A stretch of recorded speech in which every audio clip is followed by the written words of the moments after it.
Hello there, my name is Pavlo Shterma, and now we'll unveil the top news of recent days. From today until the end of 2024, the presidency of Hungary and the Council of the European Union will be held. The country replaced Belgium. After Budapest completes the presidency, Warsaw will continue the presidency. Earlier, Hungary presented the slogan of its presidency, "Make Europe Great Again." I've heard it somewhere.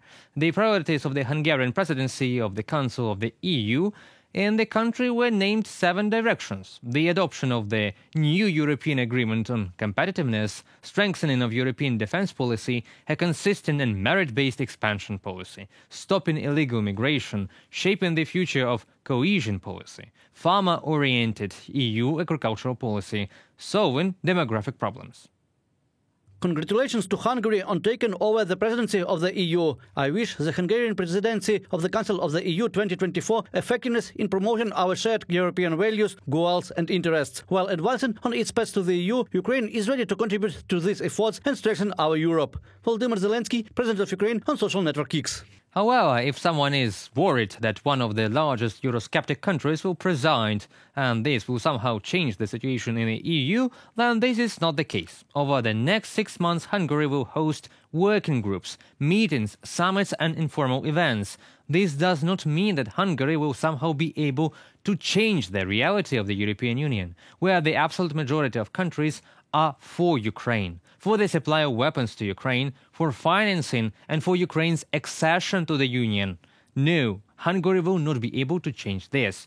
On the contrary, now Hungary, which talked a lot about the horrors of the EU, has itself become what scared everyone, the personification of the European Union, for 6 months. But in this position, it is impossible to block something or oppose something.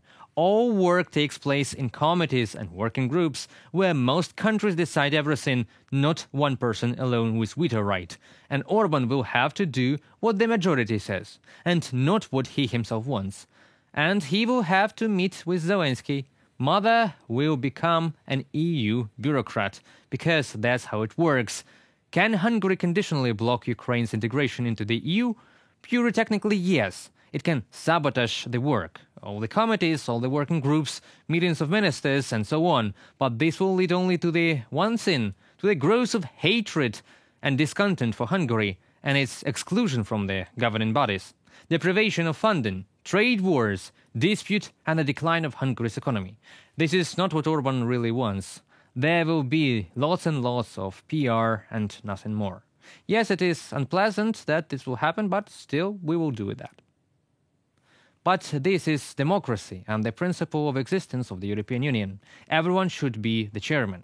Someday Ukraine will also be the head of the Council of the EU. Exactly the same. In the meantime, we have a lot of work to do for admission. Ukraine is preparing a clear and detailed plan for ending the war, which will be ready this year. In the near future, Ukraine will present its detailed vision regarding energy, food security and exchanges. This was stated by the President, Volodymyr Zelensky. Дипломатичний шлях обраний Україною. The diplomatic path chosen by Ukraine is our initiative because we are a victim in this war. The peace summit has passed and now we are working hard on 3 plans: energy, food security and exchange. I am sure that we will solve these issues. At least we will prepare a detailed plan. It will be in the near future. We will also develop all other points of the peace formula and prepare a comprehensive plan that will be on the table of our partners. It is very important for us to show a plan to end the war that will be supported by the majority of the world. This is the diplomatic way we are working on.